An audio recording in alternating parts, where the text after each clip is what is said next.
Calcutta diary എന്ന് പറഞ്ഞ ഒരു നാടകത്തിൻ്റെ ഒരു കാര്യം സുനിൽ കെ ആനന്ദ് എന്ന് പറഞ്ഞ ഈ ആശ്ചര്യ ചൂടാമണി എഴുതിയ ആൾ പറഞ്ഞതല്ല, ഞാൻ അവനില്ലാത്തപ്പോൾ അവൻ്റെ ആ ഫയലുകളൊക്കെ എടുത്തു നോക്കിയപ്പം അവിടെ കണ്ടു കൽക്കട്ട ഡയറി.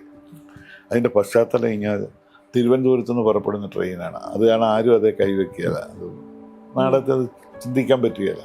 ഇന്നൊരു നാടകം ഇറക്കണമെങ്കിൽ ഏറ്റവും കുറഞ്ഞത് 12 ലക്ഷം രൂപയാണ്. ഈ 12 ലക്ഷം രൂപ എവിടെ നിന്നുണ്ടാക്കാൻ? നാടകം കളിച്ച് കിട്ടുന്ന അപ്പോൾ തന്നെ തപ്പിപ്പെറുക്കി നമ്മുടെ കൂടെയുള്ള 15 പേർക്കും വിതരണം ചെയ്യുമ്പോൾ തീർന്നു. ലോകത്ത് ഏത് ബിസിനസ്സിലാണെങ്കിലും ആദ്യത്തെ ഒരു ഇൻവെസ്റ്റ്മെൻറ്റ് മതി. അതിൻ്റെ വിറ്റുവരവ് കൊണ്ട് നമുക്ക് എങ്ങനെ ആയാലും നടത്തിക്കൊണ്ടു. ഇതിനോ ഓരോ വർഷം കാശ് മുടക്കണം, ഓരോ വർഷം പുതുതായിട്ട് ഇൻവെസ്റ്റ് ചെയ്യണം.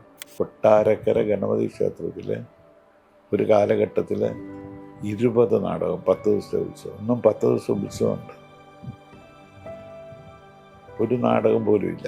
പകരം ഗാനമേള, നാടൻ പാട്ട്, അത് ഫ്യൂഷൻ, അങ്ങനെ ഇങ്ങനെ ഓരോ സാധനം. 10 മണിക്ക് കലാപരിപാടികൾ നിർത്തിക്കണം. അത് കേട്ടാ? അതായത് 10 മണിയായി കഴിയുമ്പോഴത്തേനും യാതൊരു ദക്ഷിണയില്ല. ആരുടെ നാടകക്കാരനോ എന്നൊക്കെ പറഞ്ഞുകൊണ്ടാണ് പോലീസുകാർ വന്നിട്ട് ഫീസ് ഊരിക്കൊണ്ട് പോകുന്നത്. അവർ ഒരു വർഷം കാത്തിരിക്കുകയാണ് സംഘമിത്രം ഒന്ന് വരാൻ വേണ്ടിയിട്ട്. ഒരു വർഷത്തെ കാത്തിരിപ്പാണ് ആ ഉത്സവപ്പറമ്പിൽ വരുമ്പോൾ. ഇന്ന് ആരും കാത്തിരിക്കുന്നില്ല, ആർക്കും ഒരു കലാപരിപാടിക്ക് വേണ്ടിയും കാത്തിരിക്കുന്നില്ല. ചിലതൊക്കെ ഇങ്ങനെ കരിഞ്ഞ് ഇല്ലാതായിട്ട് അവിടെ നിന്നൊരു ഫീനിക്സ് പക്ഷിയെ പോലെ മലയാള നാടകം ഉയർത്തെഴുന്നേൽക്കും. അത് പ്രത്യേക രൂപത്തിലും ഭാവത്തിലും ആയിരിക്കും. ഒക്കെ കാണാനൊരു ഭാഗ്യം ഉണ്ടാകണേ എന്നുള്ളൊരു പ്രാർത്ഥനയായിട്ട് ഇവിടെ ഇരിക്കുന്നു.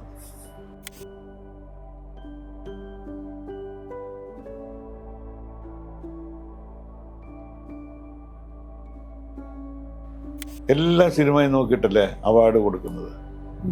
നാടകത്തിന് മാത്രം ഒരു 10 പേരെ സെലക്ട് ചെയ്യുക, അവതരണ അനുമതി കൊടുക്കുക. ഇവർ നഷ്ടപ്പെടുത്തി കളഞ്ഞ 90 നാടക സമിതിയിൽ ഒരു നല്ല പാട്ടുകാരൻ കാണും, ഒരു നല്ല ഗായിക ഉണ്ടാകും, ഒരു നല്ല ലൈറ്റുകാരൻ കാണും, ഒരു നല്ല നടൻ കാണും. സിനിമയുടെ എഴുത്തിന് വേണ്ടിയിട്ടും ഒരുപാട് സഹകരിച്ചതല്ലേ? ആ രീതിയിലും പേര് വന്നില്ല. ഇല്ല. ഒരു നന്ദി വാക്കെങ്കിലും ഇല്ല, എവിടെയില്ല പേര്. നാടകസമിതി നടത്തുക എന്നുള്ളതാണ്. നാടകം അഭിനയിക്കുന്ന നല്ല സുഖമാണ്, സംവിധാനം ചെയ്യുന്ന നല്ല സുഖമാണ്. പക്ഷെ നാടകസമിതിയുടെ ഉടമസ്ഥനാകുക എന്ന് പറയുന്നത് ചെയ്ത പാപങ്ങൾ മുഴുവൻ ഈ ലോകത്ത് വെച്ച് തീർത്തിട്ടേ പോകുള്ളൂ. ഈ നാടകത്തിന്റെ രംഗപടം എന്ന് പറയുന്നത് വളരെ പ്രധാനമാണല്ലോ. സുജാതൻ മാഷാണോ അന്ന് ചെയ്തിരുന്നത്? എങ്ങനെയാണ് ഓരോ സീനും അവർക്ക് പറഞ്ഞു കൊടുത്ത് അങ്ങനെ ചെയ്യിപ്പിക്കുകയായിരുന്നോ ഓരോ നാടകത്തിൻ്റെയും? അല്ലെങ്കിൽ കഥ പറഞ്ഞു കൊടുത്താൽ അവർ തന്നെ അതിന് പറ്റുന്ന രീതിയിൽ ചെയ്യുകയായിരുന്നോ? അതിനു മുമ്പ് ഈ രംഗപടത്തിൻ്റെ തുടക്കക്കാരൻ എന്ന് പറയുന്നത് ആർട്ടിസ്റ്റ് കേശവൻ എന്ന് പറയും. അന്നത്തെ കാലത്ത് കർട്ടൻ വരച്ചു കൊടുത്താൽ മതി. സുജാത മാഷിന്റെ അച്ഛൻ അല്ലേ? അപ്പം ആർട്ടിസ്റ്റ് കേശവൻ്റെ അടുത്തു നിന്നാണ് KPSC ആയാലും NN പിള്ള ആയാലും അന്നത്തെ നാടകക്കാരെല്ലാം. പക്ഷെ അവർക്കൊന്നും സെറ്റൊരു ഘടകമല്ല. പിള്ള സാർ തന്നെ പറഞ്ഞിട്ട് നിൽക്കാനൊരു താറ, പിന്നിലൊരു മാറ, എൻ്റെ മുമ്പിൽ നിങ്ങൾ എന്നൊക്കെ പറയുന്ന പോലെ അത്രയും അവർക്ക് ആവശ്യമുള്ള അവരുടെ നാടകം അത്ര ശക്തിമത്താണ്. അതിൻ്റെ ഡയലോഗിലെല്ലാം ഉണ്ട്. അതുകൊണ്ട് പിന്നെ രംഗപടത്തിന് പ്രാധാന്യം ഇല്ല എന്ന് പറഞ്ഞ കാരണം കൊണ്ട്. പക്ഷെ എന്നാലും കുറേ കാലം കഴിഞ്ഞപ്പോഴത്തേക്കിനും എന്തെങ്കിലും ഒരു വയലോ ഒരു ആകാശമോ ഒക്കെ വരച്ചു തുടങ്ങി. അത് ആർട്ടിസ്റ്റ് കേശവനായിരുന്നു ആദ്യം തുടക്കം കുറിക്കുന്നത്. അതിനുശേഷം അദ്ദേഹം വരച്ചു. എനിക്കൊരാവശ്യം വന്നപ്പോൾ ഞാൻ അന്വേഷിച്ചു. അപ്പോൾ ദണ്ഡകാരണ്യത്തിൽ മദ്രാസിൽ നിന്ന് ആൾ വന്നാൽ സെറ്റ് ചെയ്തത് സിനിമ ആർട്ട് ഡയറക്ടർ ദണ്ഡകാരണ്യത്തിൽ. അപ്പോൾ ആദ്യത്തെ 2 നാടകത്തിന് പുറത്തുനിന്ന് ആളെ കൊണ്ടുവന്നു. 3-ാമത്തെ നാടകമായ അധ്യായം വന്നപ്പോൾ ഞാൻ നേരെ സുജാതനെ പോയി കണ്ടു. അപ്പോഴത്തേക്കിനും അച്ഛൻ ഇത് വയ്യാതായി. പിന്നെ ഇദ്ദേഹം ഒറ്റയ്ക്ക് ഏറ്റെടുത്തു സുജാതൻ. അങ്ങനെ സുജാതനാണ് അതിൻ്റെ ആദ്യം മുതൽ അന്ന് മുതൽ ഈ 50 വർഷവും എനിക്ക് വേണ്ടിയിട്ട് നാടകത്തിന് സെറ്റിങ്സൊക്കെ ഉണ്ടായിരുന്നു. അതെങ്ങനെയാ ചെയ്തിരുന്നത് പറഞ്ഞു? നമ്മളിപ്പോൾ ഒരു നാടകത്തിനകത്ത് ഉണ്ടല്ലോ, എന്താണ് പശ്ചാത്തലം എന്നുള്ളതൊക്കെ ഉണ്ട്, ഒരു നാടകത്തിൽ എഴുതും. ഇപ്പോഴത്തെ നാടകത്തിൽ തന്നെയാണ് പശ്ചാത്തലം എന്താണെന്ന് ചോദിച്ചിട്ടുണ്ടെങ്കിൽ, എറണാകുളത്തെ ഒരു സ്റ്റാർ ഹോട്ടലിന് വേണ്ട കാര്യങ്ങളെല്ലാം ഉണ്ടാക്കണം. പിന്നെ അടുത്ത സെറ്റ് എന്താണെന്ന് വെച്ചാൽ, എറണാകുളത്ത് തന്നെ അരൂർ ഒക്കെ കാണത്തക്കവണ്ണമുള്ള കാണുന്നൊരു വീടിൻ്റെ സ്വീകരണ മുറി. ഇതിന് ജനലിൽ കൂടെ നോക്കിയാൽ അരൂർ പാലത്തെ കൂടെ ഇങ്ങനെ ട്രെയിൻ പോകുന്നതൊക്കെ കാണാം. അതൊക്കെ നമ്മൾ കാണിക്കണം. നമുക്ക് ആവശ്യമുള്ളതെല്ലാം അദ്ദേഹത്തോട് പറഞ്ഞാൽ മതി. അദ്ദേഹത്തിനാണ് പണി മുഴുവൻ. കാരണം ഇത് മുഴുവൻ ഈ സ്റ്റേജിനകത്ത് കൊള്ളിക്കണം. ഈ ഇവിടുത്തെ സ്റ്റാർ ഹോട്ടൽ കാണിച്ച് വെച്ച് പിന്നെ ടക്കെന്ന് ഉടനെ കാണിക്കേണ്ടത് വീടും ട്രെയിനും ഒക്കെയാണ്. അപ്പോൾ അതിനുള്ള അഡ്ജസ്റ്റ്മെൻറ്റുകളൊക്കെ ഒരു മാന്ത്രികൻ്റെ കരകൗശലത്തോടെ സുജാൻ ചെയ്തു തരുന്നു. ഒരു ചലിക്കുന്ന ട്രെയിൻ വെച്ച് തന്നെ ഒരു നാടകം ചെയ്തിരുന്നില്ലേ? അതാണ് ആകാശവാണിഭം. ആകാശവാണിഭം ആദ്യമായിട്ട് ട്രെയിൻ തിരുവനന്തപുരത്തു നിന്ന് പുറപ്പെട്ട് കോട്ടയം സ്റ്റേഷനിൽ എത്തുന്നതിന് മുമ്പ് തന്നെ പൊട്ടിത്തകർന്നു പോവുകയാണ്. Bomb blasting. കൽക്കട്ട ഡയറി എന്ന് പറഞ്ഞ ഒരു നാടകത്തിൻ്റെ ഒരു കാര്യം സുനിൽ കെ ആനന്ദ് എന്ന് പറഞ്ഞ ഈ ആശ്ചര്യ ചൂടാമണി എഴുതിയ ആൾ പറഞ്ഞതല്ല, ഞാൻ അവനില്ലാത്തപ്പോൾ അവൻ്റെ ആ ഫയലുകളൊക്കെ എടുത്തു നോക്കിയപ്പം അവിടെ കണ്ടു കൽക്കട്ട ഡയറി. അതിൻ്റെ പശ്ചാത്തലം ഇങ്ങനെ തിരുവനന്തപുരത്തു നിന്ന് പുറപ്പെടുന്ന ട്രെയിനാണ്. അത് കാരണം ആരും അതേ കൈവയ്ക്കുകയില്ല. അത് നാടകത്തിൽ അത് ചിന്തിക്കാൻ പറ്റുകയില്ല. എന്തായാലും സുജാതനുമായിട്ട് ഞാൻ ആലോചിച്ചു. സുജാതൻ പറഞ്ഞു നമുക്ക് നോക്കാം എന്ന് കഴിഞ്ഞ് ട്രെയിനിൻ്റെ കമ്പാർട്ട്മെൻറ്റ് ഫോട്ടോ എടുത്തുകൊണ്ട് വന്ന് ചെയ്തു. ശരിയാകുന്നില്ല. പല തരത്തിലും. അത് കഴിഞ്ഞ് പിന്നെ അവിടെ വന്നിട്ട് കോട്ടയം റെയിൽവേ സ്റ്റേഷനിൽ വന്ന് ഇതൊക്കെ അളവെല്ലാം എടുത്ത് എല്ലാം റെഡിയാക്കി എടുത്തിട്ടാണ് നമ്മൾ പിന്നെ അതിനകത്ത് കൂടുതലുണ്ടല്ലോ, അഭിനയിക്കുന്നവരുടെ കയ്യിലാണ് ഇരിക്കുന്നത്. ട്രെയിൻ മൂവ് ആയി കഴിഞ്ഞ് 2 ചെറുപ്പക്കാർ ഓടി വരുന്നു, അവർ ചാടി കയറി കഴിയുമ്പോഴത്തേക്കും ഈ ആക്ഷനൊന്നും, ഇത് ട്രെയിൻ അവിടെ തന്നെ നിൽക്കുക, ട്രെയിൻ ഓടുകയൊന്നും അല്ലല്ലോ. അത് കുലുക്കമൊക്കെ കറക്റ്റായിട്ട് ഇവർ തന്നെ ചെയ്യണം. എല്ലാം ചെയ്ത് അവർക്ക് ഇരിക്കാൻ സ്ഥലം കിട്ടിയില്ല. ബർത്തിലൊക്കെ ഓരോരുത്തർ കിടന്നുറങ്ങുന്നു. ഇവർക്ക് ഇരിക്കാൻ സ്ഥലം കിട്ടാതെ ഇവർ ഇങ്ങനെ നിൽക്കുക. അപ്പോഴൊരു ചെറിയ ആട്ടത്തിൽ ഇങ്ങനെ നിൽക്കുകയാണെങ്കിൽ സ്ഥലങ്ങൾ ഇങ്ങനെ പോയിക്കൊണ്ടിരിക്കുകയാണ്. അതെന്ന് വെച്ചിട്ടുണ്ടെങ്കിൽ സീനറി ഇങ്ങനെ വരച്ച് ഇങ്ങനെ റോളാക്കി, നമ്മൾ ടെക്സ്റ്റൈൽസിലൊക്കെ ചെല്ലുമ്പം അവർ ഇതെടുത്ത് തരുന്നു. അല്ലെ ഒരു സൈഡിൽ നിന്ന് മറ്റേ സൈഡിലോട്ട് ഈ റോള് പോയിക്കൊണ്ടിരിക്കുകയാണ്. ട്രെയിനിൻ്റെ സ്പീഡ് അനുസരിച്ച് ഇങ്ങനെ പോയിക്കൊണ്ടിരിക്കുമ്പോൾ നമ്മൾ മുന്നോട്ട് പോയിക്കൊണ്ടിരിക്കും. പിന്നെ കൊല്ലത്തെത്തുമ്പോഴത്തേക്കിന് ആ കൊല്ലത്തിൻ്റെ ബോർഡൊക്കെ ഇങ്ങനെ പതുക്കെ കൊണ്ടുവരണം. അതേ വരുന്നുള്ളൂ. ഈ ട്രെയിൻ പോവുമല്ല, ട്രെയിൻ അനങ്ങുന്നില്ല, പിന്നിലെ ബാക്ക്ഗ്രൗണ്ടാണ് മാറിക്കൊണ്ടിരിക്കുന്നത്. അങ്ങനെ ഒരു സംഭവമായിരുന്നു അത്. 7 രാജ്യങ്ങളിലായി 20,000-ത്തിലധികം വേദികൾ. ഓരോ വേദിയും ഓരോ അനുഭവമായിരിക്കുമല്ലോ തന്നിട്ടുണ്ടാവുക. ഈ പുറത്തൊക്കെ നാടകങ്ങൾ ചെയ്തപ്പോൾ പ്രവാസികളാണോ നാട്ടിലുള്ള ആളുകളാണോ കൂടുതലും നാടകങ്ങൾ ആസ്വദിച്ചിരുന്നത്? ഒരു പതുക്കെ പറയണോ? പ്രവാസികൾ. കാരണം അവർക്ക് ആ നാടിൻ്റെ നന്മ, അവർക്ക് എല്ലാ കാര്യങ്ങളും, അവിടുത്തെ ഉത്സവവും അവിടുത്തെ ഇതും എല്ലാം അവർ കാണാൻ വരുമ്പോൾ മുഴുവനായിട്ടുള്ള ആ ആഗ്രഹത്തോടു കൂടി തന്നെയാണ്. നമ്മളൊരു നാടുമായിട്ട് അവിടെ ഗൾഫിലൊക്കെ ചെന്ന് കഴിയുമ്പോഴത്തേനും ഇവരൊക്കെ ജോയിയാലോക്കാസ് ഇവിടെ ഒന്നിനും പോകാതിരിക്കുന്ന വലിയ ബിസിനസ് മാഗ്നറ്റ്സൊക്കെ അവിടെ വന്നിരുന്നിട്ട് കിടന്ന് തലതല്ലിച്ചിരിക്കുന്നതായിരിക്കും. അപ്പോൾ അവിടെ വെച്ചാൽ അപ്പോൾ ഗൾഫിൽ പോയി കഴിഞ്ഞപ്പോഴത്തേക്കിനും ഈ എല്ലാ 2 ദിവസമേ നാടകം കളിക്കാൻ പറ്റുള്ളൂ, വ്യാഴവും വെള്ളി അവധി ദിവസങ്ങൾ. ബാക്കി എല്ലാ ദിവസവും നമ്മളിങ്ങനെ ഓരോരുത്തരും ഓരോ വീട്ടിലേക്ക് ക്ഷണിക്കും. ഇപ്പം ഞാനൊരു നാടകം ചെയ്യാനായിട്ട് ബോംബെ പോയിരുന്നു. ബോംബെ മലയാളികൾക്കിടയിലാണേലും അവിടുത്തെ ലേഡീസൊക്കെ എന്ന് പറഞ്ഞാൽ ഇഷ്ടം പോലെ എല്ലാ അഡ്വക്കേറ്റ്സും അതും ഇതും ഒക്കെയാണ്. നമുക്ക് ഇതുപോലൊരു പങ്കപ്പാടും ഇല്ല.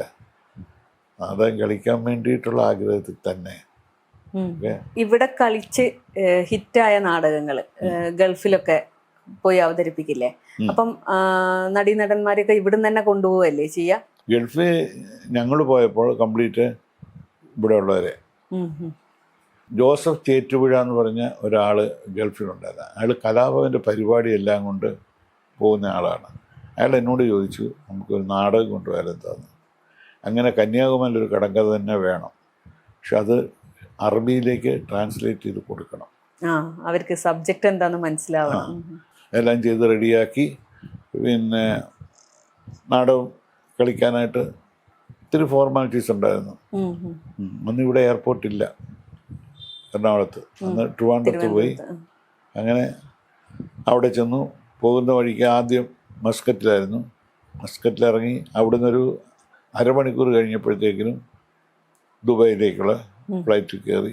എൻ്റെ ദൈവമേ, പേടിച്ചു. ഒരു വല്ലാത്ത ശബ്ദവും ഏതാണ്ട് ഭയങ്കരമായിട്ട് ചെറിയൊരു പ്ലെയിനായിരുന്നു. പേടിച്ചു പോയി. എന്തായാലും അവിടെ ഇറങ്ങി. അത് കഴിഞ്ഞ് പിന്നെ എല്ലാം നല്ല ഫ്ലൈറ്റാണ് കിട്ടിയത്. അപ്പോൾ അവിടെ ആഴ്ചയിൽ 2 ദിവസം നാടകം. എന്നാലും ഇവരെല്ലാം ഫാമിലി അതൊക്കെ ആയിട്ട് എപ്പോഴും വരും. എപ്പോഴും നമ്മൾ നല്ല ഹാപ്പിയാണ്. ഇതിനിടെ നമ്മുടെ ഫ്രണ്ട്സും നാട്ടിലെ ആൾക്കാരും ഒക്കെ ആയിട്ടുള്ള ആൾക്കാരെല്ലാം വരും. പിന്നെ അപ്പോൾ അവർ പറയും, ഓരോരുത്തരൊക്കെ വന്ന് സിനിമാക്കാരൊക്കെ വന്നാൽ ഈ ആരാധകർക്ക് ഓരോ ലിസ്റ്റാൻ കൊടുത്തേക്ക്, ഇതൊക്കെ വാങ്ങിച്ചു വെച്ചേക്കാൻ. പാവങ്ങൾ അതെല്ലാം വാങ്ങിക്കുന്ന ഒരു കാലഘട്ടം. എന്തായാലും അതൊരു 1.5 മാസം ഞങ്ങൾ ദുബായിലുണ്ടായിരുന്നു. പിന്നെ അതിന് ശേഷം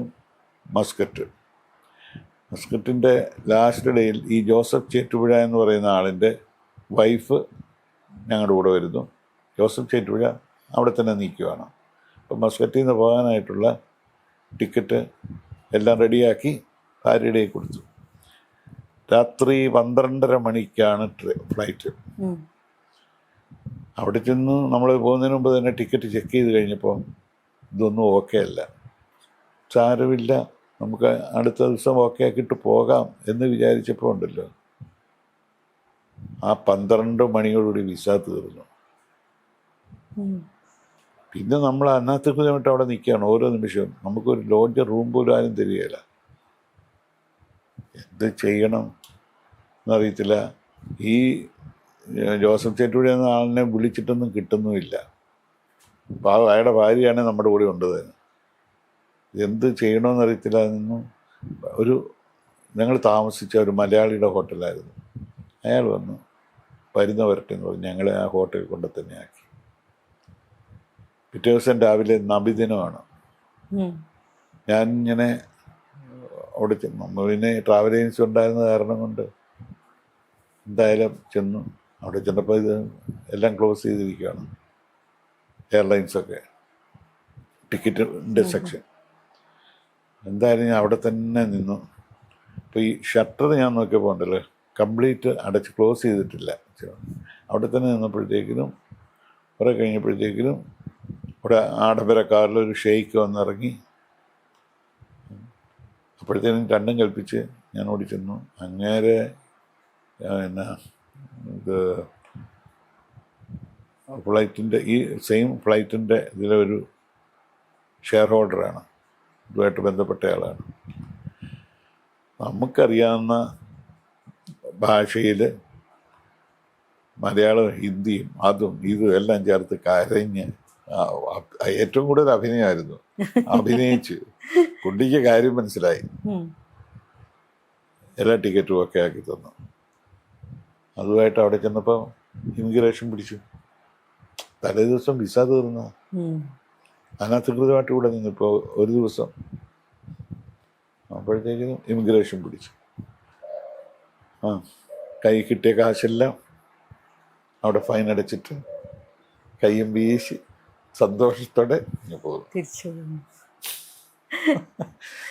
ഇവിടെ വന്ന് കടമൊക്കെ വാങ്ങിച്ച് ആർട്ടിസ്റ്റിനൊക്കെ പറഞ്ഞ കാശ് കൊടുക്കണ്ടേ. നടൻ എന്ന നിലയിലും സംവിധായകൻ എന്ന നിലയിലും 9ഓളം സംസ്ഥാന അവാർഡുകൾ കിട്ടിയിട്ടുണ്ട്. കൂടാതെ സത്യജിത് റേ അവാർഡ്, രാമു കാര്യാൽ. എന്തു തോന്നുന്നു തിരിഞ്ഞു നോക്കുമ്പോൾ? ഭയങ്കര ഹാപ്പിയാണ്. കാരണം ഒരു കലാകാരനെ സംബന്ധിച്ചിടത്തോളം ഇതൊക്കെയാണ് ഇതിനകത്തെ നേട്ടം എന്ന് പറയുന്നത്. ഇതൊക്കെയാണ് നമുക്ക് എങ്ങനെ ഇതിനൊക്കെ പ്രാപ്തി വന്നെന്നോ അല്ലെങ്കിൽ എങ്ങനെ മറ്റുള്ളവരെ ഇമ്പ്രസ് ചെയ്യാൻ സാധിച്ചെന്നോ ഒന്നും ഇപ്പോൾ ആലോചിച്ചാലൊന്നും അറിയത്തില്ല. എങ്കിലും സന്തോഷമുണ്ട് ഇതൊക്കെ കേൾക്കുമ്പോൾ. എൻ്റെ ഒട്ടുമിക്ക നാടകത്തിനും ഏതെങ്കിലും ഒരെണ്ണത്തിന് അവാർഡ് ഉണ്ടായിരിക്കും. അപ്പോൾ തുടക്കം അധ്യായം എടുക്കാം. അധ്യായത്തിൽ ദീപ സംവിധാനത്തിന്, സെറ്റിന് സുജാതിന്, അങ്ങനെ 2. അത് കഴിഞ്ഞ് അധ്യായം കഴിഞ്ഞ് പിന്നെ പോകുന്നത് സോമസൗധം നാടകം മത്സരത്തിന്. അത് മ്യൂസിക്കോ അത് ഇതെല്ലാം കൂടെ ചേർത്ത് 6-7 അവാർഡ് അതിന് കിട്ടി. അത് കഴിഞ്ഞ് 3-ാം പ്രാവശ്യം പോകുന്നത് കന്യാകുമാരിക്കാണ്. കന്യാകുമാരിക്ക് ഇതുപോലെ സംവിധാനത്തിന് കിട്ടി, നല്ല നാടകത്തിന് കിട്ടി, ഇങ്ങനെ അത് 3 സംഗീതത്തിന് കിട്ടി. അത് കഴിഞ്ഞ് അടുത്ത നാടകം 1000 സൂര്യഗായത്രികൾ, അതും നല്ല നാടകം, സംവിധാനം. പിന്നെ അതിൽ ചിരിതക്കുറത്തി എന്ന് പറഞ്ഞൊരു കഥാപാത്രം ഉണ്ടായിരുന്നു, മരിച്ചുപോയ ചേർത്തല സുമതി അഭിനയിച്ച്, സീമാജി നായരുടെ അമ്മ അവരഭിനയിച്ച്, അവർക്ക് ഏറ്റവും നല്ല നടിക്കുള്ളത് കിട്ടി. ഇതിനിടയിൽ അവാർഡിൻ്റെ കാര്യം പറയുമ്പോൾ ഒരു കാര്യമുണ്ട്. ഈ ചേർത്തല സുമതി, മൂത്ത മോള് രേണുക, രണ്ടാമത്തെ മോള് സീമാജി നായർ, ഈ 3 പേർക്കും കൊച്ചിൻ സംഗമത്ര എന്ന് നിൽക്കുമ്പോൾ അവാർഡ് കിട്ടി. 2 പേര് അഭിനയത്തിന്, ഒരാൾ ഗായികയ്ക്കുള്ളൂ. പിന്നെ അത് കഴിഞ്ഞ് ആയുധപ്പന്തയം, അത് നടനുള്ള അവാർഡ്. സംഗീത നാടക അക്കാദമി അവാർഡും കിട്ടി. സംഗീത നാടക അക്കാദമി അവാർഡ് 2009 തോന്നുന്നു കിട്ടി.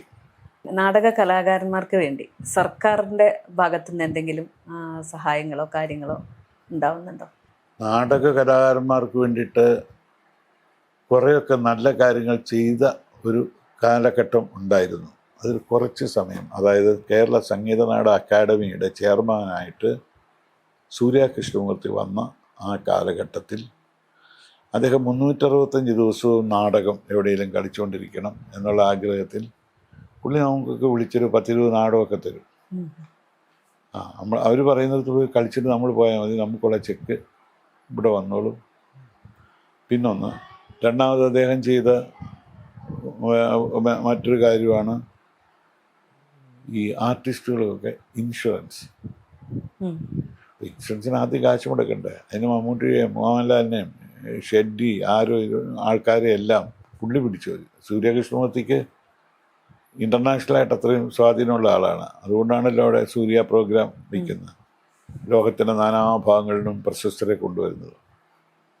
അപ്പോൾ ഇൻഷുറൻസ് ആദ്യത്തെ വർഷം കഴിഞ്ഞപ്പോഴത്തേക്കിനും അത് റിന്യൂ ചെയ്തില്ല. ഇങ്ങേരെ എടുത്ത് മാറ്റിയത് കാരണം കൊണ്ട് മറ്റൊരു സഹകരിച്ചില്ല. മമ്മൂട്ടി, മോഹൻലാൽ, മറ്റേ ഷെഡ്ഡി എന്നും പറഞ്ഞ് ഉത്തരേന്ത്യയിലുള്ളൊരു പണക്കാരനാണ്. അപ്പോൾ ഇങ്ങനെ എടുത്ത് കളഞ്ഞു. അപ്പോൾ അങ്ങനെ വന്നപ്പോൾ ചെയ്ത കുറച്ച് നല്ല കാര്യങ്ങൾ ഇതായിരുന്നു. അതിനുശേഷം ഇപ്പോൾ എന്ത് ചെയ്യാനാണ്? ഇപ്പോൾ ഇൻഷുറൻസും ഇല്ല. പിന്നെ നാടകക്കാർക്ക് വേണ്ടിയിട്ട് ഈ ഗവൺമെൻറ്റിൻ്റെ അല്ലെങ്കിലും വേറൊരു കാര്യമുണ്ട്, ഒരു ക്ഷേമനിധിയുണ്ട്. ആ ക്ഷേമനിധി സിനിമ, സീരിയൽ, നാടകം. സിനിമാക്കാരൊക്കെ 200 രൂപ വെച്ച് അടയ്ക്കണം, സീരിയലുകാരും 200 രൂപ, നാടകക്കാർ 50 രൂപ. മാസം നമ്മൾ അങ്ങോട്ട് അടയ്ക്കണം. 60 വയസ്സ് വരെ അടച്ചാൽ മതി. 60 വയസ്സ് കഴിയുമ്പോൾ നമുക്ക് ഇപ്പം 4000 രൂപ വെച്ച് ക്ഷേമനിധി കൊടുക്കുന്നുണ്ട് മാസം. അതൊരു വളരെ നല്ല കാര്യമാണ്. പക്ഷെ അത് പേടിയാണ് എപ്പോഴാണ് അത് നിൽക്കുന്നതെന്ന്. കാരണം ഈ കാശ് അവർ തരുന്നത് സിനിമാ ടിക്കറ്റില്ലേ, സിനിമാ ടിക്കറ്റിലെ ഒരു 2 രൂപ മിച്ചം പിടിച്ച. അപ്പോൾ അതിൻ്റെ കളക്ഷൻ അനുസരിച്ച് ഇവരിത് കൂട്ടിത്തരുള്ളൂ. അപ്പം അത് പലർക്കും അറിയത്തില്ല. എല്ലാവരോടും അറിഞ്ഞിരിക്കേണ്ട ഒരു കാര്യമാണ്. 60 വയസ്സ് കഴിഞ്ഞാൽ പിന്നെ ചേരാൻ പറ്റുകയില്ല. കാരണം ഇത് ക്ഷേമനിധിയാണ്, കാശ് നമ്മൾ അടച്ചിട്ട് ഇങ്ങോട്ട് തരുന്നല്ലേ. പിന്നെ നാടകക്കാർക്ക് വേണ്ടി ചെയ്യുന്നതാണ് ആണ്ടിലൊരിക്കലൊരു നാടക മത്സരം. എന്തിനാണോ? കാരണം ഞാൻ മത്സരിച്ചതും എനിക്ക് അവാർഡ് കിട്ടിയതുമൊക്കെ അന്ന് സംഗീത നാടക അക്കാദമി അല്ലായിരുന്നു, കേരള ഗവൺമെൻറ് ആയിരുന്നു. അതുകൊണ്ട് ഞാൻ പറഞ്ഞ സംസ്ഥാന ഗവൺമെൻറ് അവാർഡ് PRD ആയിരുന്നു അന്ന് നടത്തിക്കൊണ്ടിരുന്നത്. ഇപ്പോൾ സംഗീത നാടക അക്കാദമി പല വഴികളും നോക്കി, നല്ല പല വഴികളും ആയിരുന്നു. പക്ഷെ അതൊന്നും ഇല്ലാതെ ഇപ്പോഴും, കാരണം എല്ലാ സിനിമയും നോക്കിയിട്ടല്ലേ അവാർഡ് കൊടുക്കുന്നത്. നാടകത്തിന് മാത്രം ഒരു 10 പേരെ സെലക്ട് ചെയ്യുക, അവതരണ അനുമതി കൊടുക്കുക. ഇവർ നഷ്ടപ്പെടുത്തി കളഞ്ഞ 90 നാടക സമിതിയിൽ ഒരു നല്ല പാട്ടുകാരൻ കാണും, ഒരു നല്ല ഗായിക ഉണ്ടാകും, ഒരു നല്ല ലൈറ്റുകാരൻ കാണും, ഒരു നല്ല നടൻ കാണും. അപ്പോൾ തീർച്ചയായിട്ടും എല്ലാ സിനിമയും കണ്ടിട്ട് മത്സരത്തിന് കൊടുത്ത എല്ലാ സിനിമയും കണ്ടിട്ട് ആണ് ഇവർ നിശ്ചയിക്കുന്നതെങ്കിൽ തീർച്ചയായിട്ടും എല്ലാ നാടകവും അവതരിപ്പിക്കാനുള്ള അവസരം കൊടുക്കണം. തീർച്ചയായിട്ടും. എന്നിട്ട് അതിനെടുക്കുക. അത് ഒരിടയ്ക്ക് ഇങ്ങനെ 3-4 സ്ഥലത്തായിട്ട് ഒക്കെ നടത്തിയായിരുന്നു. 3-4 സെക്ഷനായിട്ടൊക്കെ. ഇപ്പോൾ അതൊന്നും ഇല്ല. ഇപ്പം വീണ്ടും അവരൊരു 10 നാടകം വേണ്ടപ്പെട്ട അങ്ങ് തിരഞ്ഞെടുക്കും. ഞാനും കൊടുത്തിട്ടുണ്ട് കേട്ടോ. സംഗീത നാടക അക്കാദമി ഏതെങ്കിലും രീതിയിൽ നാടക കലാകാരന്മാരെ സഹായിക്കുന്നുണ്ടോ? പിന്നെ കലാകാരന്മാരെ സഹായിക്കാൻ വേണ്ടിയുള്ളതാണ് സംഗീത നാടക അക്കാദമി. സംഗീത നാടക അക്കാദമിയിൽ നിന്ന് അവശ്യ കലാകാരന്മാർക്ക് ഒരു 1600 രൂപ പെൻഷൻ കിട്ടുന്നുണ്ട്. കുറച്ച് പേർക്ക് ഇൻഷുറൻസ് കിട്ടുന്നുണ്ട്. ഇനി അതിൻ്റെ അവസ്ഥ എന്താകുമെന്ന് പറയാൻ പറ്റുകയില്ല. ആ ഇൻഷുറൻസ് എല്ലാ കലാകാരന്മാർക്കും കിട്ടിയിരുന്നെങ്കിൽ ഒരു വലിയ നല്ല കാര്യമായി മാറിയേനെ. നാടകത്തിൻ്റെ വളർച്ചയ്ക്ക് വേണ്ടിയും നാടകത്തിനെ ഒന്ന് ഉദ്ധരിക്കാൻ വേണ്ടിയും സംഗീത നാടക അക്കാദമിയിൽ നിന്ന് ഒന്നും കിട്ടുന്നില്ല. ആകെപ്പാടെ ഒരു മത്സരം വയ്ക്കും. അതും എല്ലാവർക്കും അതിനകത്ത് പങ്കെടുക്കാൻ പറ്റിയല്ല. ഭാഗ്യമുള്ള 10 പേർക്ക് പങ്കെടുക്കാം. പിന്നെ ഒരു വർഷം കാത്തിരിക്കുക മത്സരിക്കാൻ. ഇന്നൊരു നാടകം ഇറക്കണമെങ്കിൽ ഏറ്റവും കുറഞ്ഞത് 12 ലക്ഷം രൂപയാണ്. ഈ 12 ലക്ഷം രൂപ എവിടെ നിന്നുണ്ടാക്കാൻ? നാടകം കളിച്ച് കിട്ടുന്ന അപ്പോൾ തന്നെ തപ്പിപ്പെറുക്കി നമ്മുടെ കൂടെയുള്ള 15 പേർക്കും വിതരണം ചെയ്യുമ്പോൾ തീർന്നോ? ലോകത്ത് ഏത് ബിസിനസ്സിലാണെങ്കിലും ആദ്യത്തെ ഒരു ഇൻവെസ്റ്റ്മെൻറ്റ് മതി. അതിൻ്റെ വിറ്റുവരവ് കൊണ്ട് നമുക്ക് എങ്ങനെ ആയാലും നടത്തിക്കൊണ്ടോ. ഇതിനോ ഓരോ വർഷം കാശ് മുടക്കണം, ഓരോ വർഷം പുതുതായിട്ട് ഇൻവെസ്റ്റ് ചെയ്യണം.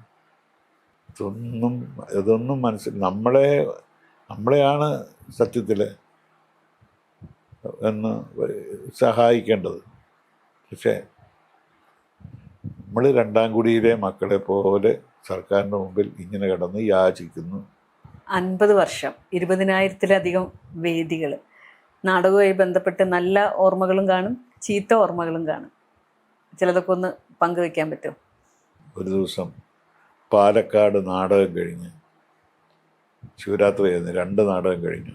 പിറ്റേ ദിവസം 2 നാടകം ഓച്ചിറയിലുണ്ട്. പാലക്കാട് നിന്ന് വരുന്ന വഴിക്ക് ഇവിടെ വന്നു. നമ്മുടെ എറണാകുളത്ത് SRV സ്കൂളിൻ്റെ അടുത്ത് തന്നെ ഒരു ഹോട്ടലിൽ ആർട്ടിസ്റ്റൊക്കെ താമസിക്കുന്നു. കുടിച്ച് ഫ്രഷായിട്ട് ഉടനെ അങ്ങോട്ട് പോകാൻ വേണ്ടിയിട്ട് ഞാനിവിടെ ഇറങ്ങി അവരെ അങ്ങോട്ട് വിട്ടു. അവർ ചെന്ന് കിടന്നുറങ്ങാനൊന്നുമുള്ള സമയമില്ല. അപ്പോഴത്തേക്കിനും പിന്നെ അവരൊന്ന് കുളിച്ച് റെഡിയായി ഉച്ചയ്ക്ക് ഭക്ഷണം കഴിക്കാമെന്ന് പറഞ്ഞ് പുറത്തോട്ടിറങ്ങുമ്പോൾ കാണുന്നത് വണ്ടി നിന്ന് കത്തുക. എൻ്റെ നാടക വണ്ടി ഉച്ചയ്ക്ക് 12:30 മണിക്ക് നിന്ന് കത്തുകയാണ്. ചിറ്റൂർ റോഡിൽ, എറണാകുളം ടൗണിൻ്റെ നടുവിൽ. ചിറ്റൂർ റോഡ് എവിടെയാണെന്നറിയാം? SRV സ്കൂളൊക്കെ ഇരിക്കുന്നത്. വുഡ്ലാൻഡ്സ് ഹോട്ടൽ എന്ന് കേട്ടിട്ടോ? ആ ജംഗ്ഷനിൽ കത്തുവാണ്. അവരെന്നെ വിളിച്ചു പറഞ്ഞ്, ഫോൺ ചെയ്ത് പറഞ്ഞു, സാറേന്ന് പറഞ്ഞ് എല്ലാം കൂടെ കിടന്ന് കരച്ചിൽ. ആർട്ടിസ്റ്റുകളെല്ലാം കൂടെ നമ്മുടെ വണ്ടിയെല്ലാം കത്തിപ്പോയി. ആർട്ടിസ്റ്റിൻ്റെ കാശ്, ഡ്രസ്സ്, എല്ലാ സാധനങ്ങളും വണ്ടിയിലിരിക്കുകയാണ്. എല്ലാം പോയി. ഞാൻ ഇവിടുന്ന് നേരെ അങ്ങോട്ട് പോയി സ്കൂട്ടറിൽ. അവിടെ ചെന്ന് കഴിഞ്ഞപ്പോൾ എനിക്ക് ആ പ്രദേശത്തോട്ട് അടുക്കാൻ പറ്റുകയില്ല. ആൾക്കാരുടെ തിരക്ക്. ഒരു 5-10 ക്യാമറകൾ.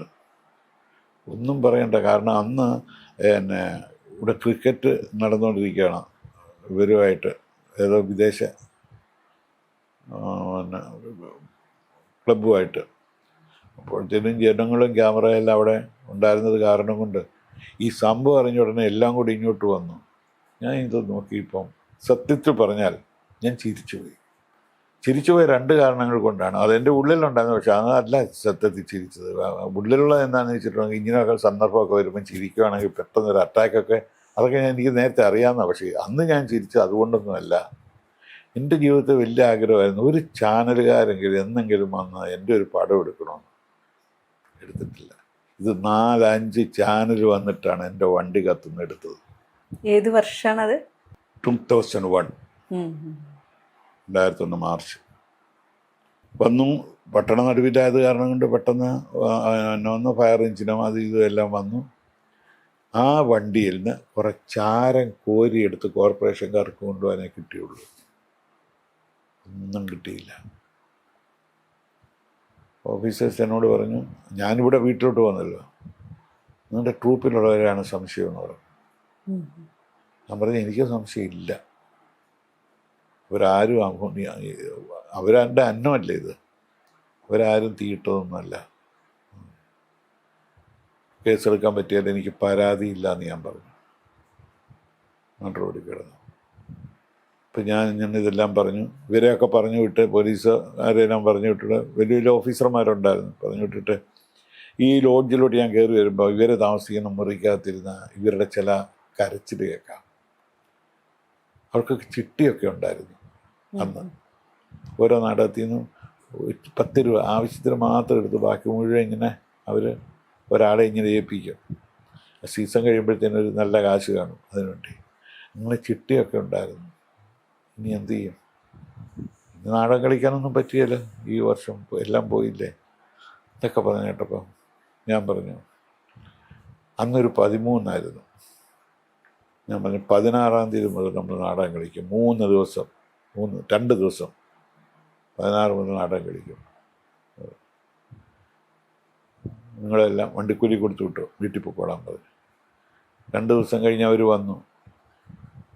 സുജാനോട് ഞാൻ പറഞ്ഞു, എന്താണെന്ന് വെച്ചാൽ നമ്മുടെ വണ്ടിയല്ല, ഗുഡ്സ് വാടക വണ്ടിയാണ്. 2 നാടകം കളിക്കണം, 2 നാടകത്തിൻ്റെ സെറ്റ് ഒക്കെ കയറ്റണം. അത് കാരണം കൊണ്ട് ഒരു സെറ്റിൻ്റെ അകവും പുറവുമായിട്ട് വരച്ചു. 2 നാടകത്തിൻ്റെ ഒക്കെ 2 ദിവസം കൊണ്ട് ആ പുള്ളി അത് മുഴുവൻ റെഡിയാക്കി തന്നു. ഈ പറഞ്ഞ പോലെ 16-ാം തീയതി മുതൽ നാടകം കളിച്ചു. ഇത് കഴിഞ്ഞ് പത്രങ്ങളിലും ആൾക്കാരെല്ലാം വന്നത് ഞാൻ വണ്ടി കത്തിച്ചു വന്നു. അതാണ് ലോകം. കാരണം എനിക്ക് ആ വണ്ടി കത്തിയിട്ട് 10 പൈസ കിട്ടിയില്ലല്ലോ. തേർഡ് പാർട്ടി ഇൻഷുറൻസേ ഉണ്ടായിരുന്നുള്ളൂ. അതൊരു പഴയ വണ്ടിയായിരുന്നു. തേർഡ് പാർട്ടി ഇൻഷുറൻസേ ഉണ്ടായിരുന്നുള്ളൂ. അത് കാരണം ഒന്നും കിട്ടിയില്ല. 1985 നാടക മത്സരത്തിന് പോകേണ്ട എൻ്റെ തലേ ദിവസം തൃശ്ശൂർ 2 നാടകം കഴിഞ്ഞ് ഞങ്ങൾ നേരെ വന്നു. ഇവിടെ വന്ന് കഥാകൃത്തിൻ്റെ അടുത്തൊന്ന് കയറിയേക്കാം എന്ന് പറഞ്ഞിട്ട് പോകാം. അങ്ങോട്ട് കയറി. അവിടുന്ന് ഞങ്ങൾ എല്ലാവരും തിരുവനന്തപുരത്ത് പോയിട്ട് നമുക്ക് ഫ്രഷ് ആകാം. ടാഗോറിൽ വെച്ചാണ് നാടകം, ട്രിവാൻഡ്രം. അങ്ങനെ പോകുന്ന വഴിക്ക് ഒരു ഓവർബ്രിഡ്ജിൻ്റെ അടിയിൽ കൂടെ വണ്ടി പോയതാണ്. അതിലെ പോയിട്ടുള്ളതല്ല, ഒരു പുതിയ ഡ്രൈവറായിരുന്നു. വണ്ടി പോയി കിടക്കുന്നത് ഭയങ്കര ഒച്ച കേട്ടു വണ്ടിയിൽ നിന്ന് ഇറങ്ങി ഞാൻ തലയിറങ്ങി വീണു. സംഭവം വണ്ടിയുടെ പുറത്തിരുന്നത് മുഴുവൻ അറക്കപ്പൊടി പോലെ ആയിപ്പോയി. ആ ബ്രിഡ്ജും വണ്ടിയും കൂടെ ജാമായിട്ട് ഒരു 2-3 സെക്കൻഡ് കഴിഞ്ഞ് ഞാൻ തല ഉടഞ്ഞ് എഴുന്നേറ്റിട്ട് എല്ലാവരോടും പറഞ്ഞു വണ്ടി കയറിക്കോ, വണ്ടി നേരെ കോട്ടയത്തിന് പോകാൻ പറഞ്ഞു. വണ്ടി നേരെ കോട്ടയത്തിന് പോകുന്നു. കോട്ടയത്ത് സുജാതൻ്റെ വീട് അടുക്കാറായപ്പോൾ അവിടുന്ന് 1 കിലോമീറ്ററൂടെ ഉള്ളൂ സുജാതൻ്റെ വീട്ടിലോട്ട്. സുജാതന് ഒരു 2 വീലറിൽ ഇങ്ങോട്ട് വരുന്നു. അപ്പോൾ എവിടെ പോകുമെന്ന് വെച്ചു, KPSC വരെ പോവുക. എന്താ ഞാൻ സംഭവം പറഞ്ഞു. അന്ന് ഈ വരയ്ക്കുന്ന സമയമൊന്നും അല്ല, എല്ലാവരുടെയൊക്കെ വരച്ചു കൊടുത്ത സമയം. അത് കാരണം തടി വേണം, തുണി വേണം. പുള്ളി എല്ലായിടത്തും ആൾക്കാരെ സംഘടിപ്പിച്ച് ഇതെല്ലാം വാങ്ങിച്ച് പിന്നെ ഇത് 2:30 മണിയായപ്പോൾ പുത്തൻ സെറ്റ്, കന്യാകുമാരി ഒരു കടങ്കരയുടെ പുതിയ സെറ്റ് വണ്ടിയുടെ പുറത്ത് കയറ്റി തന്നു. എന്നിട്ട് എന്നോടൊരു ചോദ്യം, എത്ര മണിക്കാണ് നാടകം? ഞാൻ പറഞ്ഞ 6 മണി. ഇപ്പം മണി 2:30. എങ്ങനെ തിരുവനന്തപുരത്തെത്തും? സാരമില്ല പോട്ടെ. ഡ്രൈവറോട് പറഞ്ഞു ഓൺ അടിച്ചുകൊണ്ട് ആംബുലൻസ് പോകുന്ന പോലെ പോകാൻ പറഞ്ഞു. ഈ സമയത്ത് തിരുവനന്തപുരത്ത് നടക്കുന്നതെന്ന് വെച്ചാൽ ജഡ്ജസ് എല്ലാം വന്നിരുന്നു. നാടകക്കാരെ പറ്റി ഒരു വിവരമില്ല, കാരണം മൊബൈൽ ഫോണില്ല. ആ വീട്ടിൽ ചോദിച്ചപ്പോൾ വീട്ടിൽ നിന്ന് പറയുന്നത് എന്താണ്, തലേ ദിവസം ഇവിടുന്ന് പോയതാണ്. ഇവിടെ അവർക്കും അറിയത്തില്ല, ആരെയും വിളിച്ച് പറഞ്ഞിട്ടുമില്ല. എന്തായാലും തിരുവനന്തപുരത്ത് മൊത്തം അവരരിച്ചു പെറുക്കി. 10 മിനിറ്റിന് മുമ്പ് 5:50 വണ്ടി ടാവറിനകത്തോട്ടം കയറ്റി. ഭാഗ്യത്തിന് അവർ നമ്മൾ വെറുതെ കൊണ്ടുപോയിട്ട് സൗണ്ട് ലൈറ്റിൻ്റെ ഒക്കെ കണക്ഷൻ കൊടുത്താൽ മതിയായിരുന്നു. പിന്നെ ഫ്രെയിം എല്ലാം കെട്ടിയിട്ടുണ്ടായിരുന്നു. നമ്മുടെ ആ സെറ്റും അങ്ങോട്ട് വെച്ചു. ഈ സമയത്ത് അപ്പോൾ ആ നാടകത്തിൽ തുടക്കം ഞാൻ കുളിച്ച് തല തോർത്തിക്കൊണ്ടാണ് വരുന്നത്. ഞാനപ്പോഴാണ് 2 ദിവസമായി കുളിച്ചിട്ട്. ഞാനപ്പോൾ അവിടെ തന്നെ ബാത്റൂമിൽ കയറി കുളിച്ചുകൊണ്ടിരുന്നപ്പോൾ 3rd ബെല്ല് കൊടുത്ത് കയറി. അത്രയും കഷ്ടപ്പെട്ടതുകൊണ്ടെന്നുണ്ടായി, പിന്നെ അത്രയും അവാർഡ് കിട്ടിയില്ലേ. അപ്പോൾ ഒരു അനുഭവിക്കാവുന്നതിൻ്റെ അങ്ങേയറ്റം അനുഭവിക്കുകയും ചെയ്തു. പ്രസവവേദനയേക്കാൾ വലിയൊരു സന്തോഷം എന്താണെന്ന് ചോദിച്ചാൽ എനിക്കതാണ്. കാരണം അത് കിട്ടിയ ആ അവാർഡിൻ്റെ മധുരം, ആ അവാർഡ് അത് കഷ്ടപ്പാടിനുണ്ടായത് തന്നെയാണ്. ഞാൻ സുജാതനെ പറ്റി പറയുന്നിടത്ത് എല്ലായിടത്തും പറയുന്നൊരു കാര്യം, എന്തെല്ലാം പ്രശ്നങ്ങൾ വന്നാലും തീർച്ചയായും ഒരു നന്മ വരാനിരിക്കുന്നു, അതിലൊരു മുന്നോടിയാണ് എന്ന് നമ്മൾ ഉറച്ചു വിശ്വസിക്കുക. പറയാനൊത്തിരിയുണ്ട്, പറഞ്ഞാലും തീരുകയില്ല. ഞാനിപ്പോൾ നാടക വഴികൾ എന്നുള്ള രീതിയിലൊരു ബുക്ക് എഴുതിക്കൊണ്ടിരിക്കുകയാണ്. സിനിമയായിരുന്നല്ലോ മോഹം, പക്ഷെ പിന്നീട് സിനിമയിലേക്ക് ശ്രമിച്ചതേയില്ല. അല്ല, ശ്രമിക്കണ്ട. ഇങ്ങോട്ട് വന്നു. പിന്നെ 5 മലയാളം പടത്തിലും 1 തമിഴ് പടത്തിലും ഞാൻ ഹീറോ ആയി. ഈ തമിഴ് പടം പിന്നെ ത്തിൻ്റെ ഫിലിം പെട്ടിയാണ്. ഫിലിം പെട്ടിയായിട്ട് അതിൻ്റെ പ്രൊഡ്യൂസറും ആൾക്കാരും കുറേ സേലത്തുകാരാണ്. സേലം മാമ്പഴമായിട്ട് ഇവിടെ വന്നു കഴിഞ്ഞപ്പോഴത്തേക്കിനും വൈഫ് പറഞ്ഞു, വൈഫിൻ്റെ പേര് കുഞ്ഞുമോൾ എന്നാണ് കേട്ടോ. വൈഫ് പറഞ്ഞു ഇതുപോലെ ഇവിടെ കൊട്ടാരക്കര ആണ് നാടകം, ഇന്ന സ്ഥലത്തുണ്ടെന്ന് പറഞ്ഞു. ഞാൻ ഈ പറഞ്ഞ ഗണപതി ക്ഷേത്രത്തിൽ. അങ്ങനെ അവർ മാമ്പഴം ഇവിടെ കൊടുത്തിട്ട് അവരവിടെ കൊണ്ടുവന്ന് എൻ്റെ ഈ ഫിലിം പെട്ടിയും തന്നു. ഈ ഫിലിം പെട്ടിയായിട്ട് ഞാൻ പകൽ സമയം, നാടകം ഇല്ലാത്ത പകൽ സമയത്ത് എല്ലാത്തിനും വിളിച്ചോണ്ട് ഏതെങ്കിലും C ക്ലാസ് തിയേറ്റർ അന്ന് ഇഷ്ടം പോലെ ഉണ്ട് ഓരോ. അവർക്ക് എന്തെങ്കിലും 10-100 രൂപ കൊടുത്തിട്ട് അതിട്ട് കാണുക. 1 മാസം അങ്ങനെ ഫിലിം പെട്ടി എൻ്റെ അടുത്തുണ്ടായിരുന്നു. എറണാകുളത്തെ മേനക തിയേറ്ററിലൊക്കെ ഇട്ട് കാണിച്ചിട്ടുണ്ട്. പാട്ട് സീനൊക്കെ വരുമ്പോഴത്തേക്കിന് ഞാൻ പുള്ളിക്കാലത്തിൽ തല വേറെ കാര്യത്തിലേക്ക് ശ്രദ്ധിപ്പിക്കും. അങ്ങനെ. മലയാളത്തിൽ ഏതിലൊക്കെ ആയിരുന്നു അഭിനയിച്ചത്? മലയാളത്തിലെ കനകക്കുന്ന്, വനവാസം, വനവാസം കേട്ടപ്പോഴേ ഞാൻ പറഞ്ഞു വനവാസം എത്ര വർഷമാണെന്ന് അറിയാത്ത നാട്ടിരിക്കേണ്ടി വരും. 5 എണ്ണം ഉണ്ടായിരുന്നു. 5 എണ്ണം ഏതാണ്ട് പിന്നെ പെണ്ണായി പിറന്നാൽ ഏതാണ്ട് പകുതിയോടടുത്ത് നിൽക്കുന്ന സമയത്താണ് റാണിചന്ദ്രയായിരുന്നു ഇതിൽ 5 എണ്ണത്തിലും എൻ്റെ നായിക. റാണിചന്ദ്രയുടെ മരണം പ്ലെയിൻ ക്ലാഷിൻ്റെ അറിയത്തില്ല. അതേ സമയം തന്നെ ബ്ലാക്ക് ആൻഡ് വൈറ്റിൽ നിന്നും കളറിലേക്ക് മാറുന്നതിൻ്റെ സമയം കൂടെ. ഇപ്പോഴും ഏതൊരു സിനിമയിൽ കാണിച്ചു തന്നു, ഇഷ്ടംപോലെ ഫിലിം പെട്ടികൾ ബ്ലാക്ക് ആൻഡ് വൈറ്റ് 100 കണക്കിന് പിന്നെ ചെന്നൈ മദ്രാസിലെ സ്റ്റുഡിയോകളിൽ കിടപ്പുണ്ട്. കാശും കൊടുക്കാനുണ്ട് പ്രൊഡ്യൂസർമാർ. അപ്പോൾ പിന്നെ ഇത് ഒന്ന് എടുക്കാനായിട്ട് ആരും തയ്യാറായില്ല. അല്ലെങ്കിൽ പിന്നെ ഒന്നേന്ന് തുടങ്ങണം കളറിൽ. അതിനുള്ള ഇല്ല, ഉണ്ടായിരുന്ന കാശും മുഴുവൻ അവർ ഇതിൽ മുടക്കിയല്ലോ. അങ്ങനെ 5 പടവും അങ്ങനെ വെള്ളത്തിലായി. എൻ്റെ അടുത്ത സുഹൃത്തായിരുന്നു അയാൾ കഥ എഴുതുകയാണ്. എന്തോ സിനിമ ഇല്ലേ ബാലൻ്റെ, പാറൂർ ബാലൻ്റെ കഥ. ആ കഥയെന്ന് പറഞ്ഞാൽ അതുപോലൊരു കഥയാണ് ഞാനും കമലഹാസനും തമ്മിൽ. ഇത് വലിയ ബന്ധമായിരുന്നു. പിന്നെ അതുപോലെ തന്നെ രജനീകാന്തുമായിട്ട് എൻ്റെ പ്രിയ സുഹൃത്തായിരുന്നു കൃഷ്ണൻ നായർ എന്ന സിനിമാ നടൻ ജയൻ.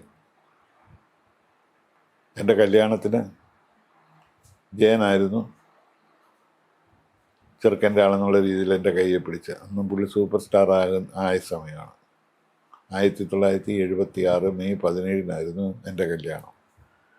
അപ്പോൾ ജയൻ 80 മരണപ്പെടുന്നത്. നമ്മുടെ സായികുമാർ ആദ്യമായിട്ട് എൻ്റെ കയ്യിലോട്ടാണ് കിട്ടുന്നത് നാടകത്തിന് ഡയറക്റ്റ് ചെയ്യാനായിട്ട്. സായികുമാറും പ്രസന്നയും രണ്ടിനെയും കൂടെ ഞാൻ വെച്ചിങ്ങനെ പാട്ടും ലവ് സീനും ഒക്കെ ഉണ്ടാക്കിയതാണ്. പക്ഷേ ഇവരുടെ ആരുടെ അടുത്ത് നമ്മൾ ഈ കെയർ ഓഫും പറഞ്ഞ് അങ്ങനെയൊന്നും അന്ന് പോയില്ല. മലയാളത്തിലും പിന്നെ ശ്രമിച്ചില്ല. മലയാളത്തിൽ ശ്രമിച്ചില്ല ഞാൻ ശ്രമിച്ചില്ല. പക്ഷെ എന്നാലും എന്നെ തേടി ഒരു നല്ല അവസരം വന്നു. അപ്പോഴത്തേനും ഞാൻ വിചാരിച്ചു ഇതുവരെ എനിക്ക് വന്ന നഷ്ടങ്ങളെല്ലാം തീരുമെന്ന്. കാരണം കമൽ ആണ് എന്നെ വിളിക്കുന്നത്, ഡയറക്ടർ കമൽ. നാടകക്കാരെ കുറിച്ച് പുള്ളിക്കൊരു സിനിമ എടുക്കണം. പുള്ളി ഒരു നാടകവും ഇതുവരെ കണ്ടിട്ടില്ല ആരുടെയും ജീവിതത്തിൽ. എനിക്കറിയാം, ഞാൻ മദ്രാസ് വെച്ച് എനിക്കറിയാം ഇങ്ങനെ നടക്കുന്ന, പിന്നെ ഒരു ഗതിയും പരഗതിയില്ല നടക്കുന്ന കാലത്ത് എനിക്കറിയാവുന്നതാണ്. എൻ്റെ കയ്യിലേക്ക് കാശ് പോയിട്ടുണ്ട്. പക്ഷെ ഞാൻ പിന്നെ അത് ഓർമ്മിപ്പിക്കാനൊന്നും പോയില്ല. ഇന്നൊക്കെ വലിയ ഡയറക്ടറായതാണ്, ആ കാര്യമേ പറഞ്ഞുള്ള ചാൻസ് കളയണ്ടല്ലോ എന്ന് വിചാരിച്ചു. അപ്പോൾ ഇവിടെ വൈറ്റ് ഫോർട്ടിലാണ് എഴുത്തുകാരനും താമസിപ്പിച്ചിരിക്കുന്നത്. അപ്പോൾ കാറ് വരും ഇവിടെ. കാറ് വന്ന് എന്നെയും കൊണ്ട് വൈറ്റ് ഫോർട്ടിൽ പോകും. നാടകത്തിൻ്റെ ഇതുപോലെ, ഞാനിപ്പോൾ നാടകത്തെ പറ്റിയല്ല, അത് മുഴുവൻ നാടകത്തിലുണ്ടാകുന്ന സംഭവങ്ങളാണ്. ഒരു രണ്ടാമത്തെ ഞാൻ പറഞ്ഞു കൊടുത്തിട്ട് ആ സിനിമയിലുള്ളതാണ്. KPSC ലളിതമൊക്കെ ആ സിനിമയിലെ നടികളാണ്. അപ്പോഴത്തേക്കിനും 2ാം കളിക്ക് വേണ്ടിയിട്ട് ചെല്ലുവാണ്. 2ാം കളിക്ക് വേണ്ടി ചെല്ലുമ്പോഴത്തേക്കിനും അവർ ഭക്ഷണം കഴിച്ചിട്ട് കളിച്ചാൽ മതി.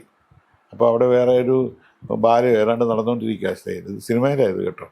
അപ്പോൾ ഇതിനകത്തിട്ട് ചോറിലോട്ട് ഇട്ട ഉടനെ KPSC ലളിത കൈ എടുത്തു. പെട്ടെന്ന് കൈ എടുത്തു കഴിഞ്ഞപ്പോഴത്തേനും അത്ര ചൂടാണ്. ചൂടല്ല മക്കളെ, ഫ്രീസറിൽ വെച്ചതുപോലെ ഉണ്ട്. തലേ ദിവസത്തെ അന്നദാനത്തിൻ്റെ ചോറും കൊണ്ട് വന്നിരിക്കുക നാടകക്കാരെ തീറ്റിക്കാൻ എന്നൊക്കെ. അങ്ങനെ നാടകത്തിലുണ്ടാകുന്ന ചെല്ലുന്നിടത്തു നിന്നൊക്കെ ഉണ്ടാകുന്ന അനുഭവങ്ങൾ ചിലർ സത്യം പറഞ്ഞാൽ വിശ്വസിക്കുകയില്ല. ഒരു വണ്ടി ആക്സിഡൻ്റൊക്കെ ആയി താമസിച്ചെന്ന് പറഞ്ഞാൽ ഇതൊക്കെ നാടകക്കാരുടെ സ്ഥിരം പരിപാടിയാണെന്നേ അവർ പറയുള്ളൂ. അങ്ങനെ നാടകക്കാരുടെ കഥ പറയുന്ന ഒരു സിനിമ ഇറങ്ങി, നടൻ. കണ്ടോ? കണ്ടോ പടം? കണ്ടു. 21 ദിവസമാണ് ഞാൻ എൻ്റെ ഷൂട്ട് ചെയ്തത്. ഒരു ഷോട്ട് പോലും ഇല്ല. ഇവർ എഡിറ്റ് ചെയ്ത് ഇറക്കി കഴിയുമ്പോൾ എങ്ങനെ ഇരിക്കും? അതിനെപ്പറ്റി അവരോട് ചോദിച്ചിരുന്നോ? ചോദിക്കാൻ അന്ന് കമൽ വിദേശത്തായിരുന്നു.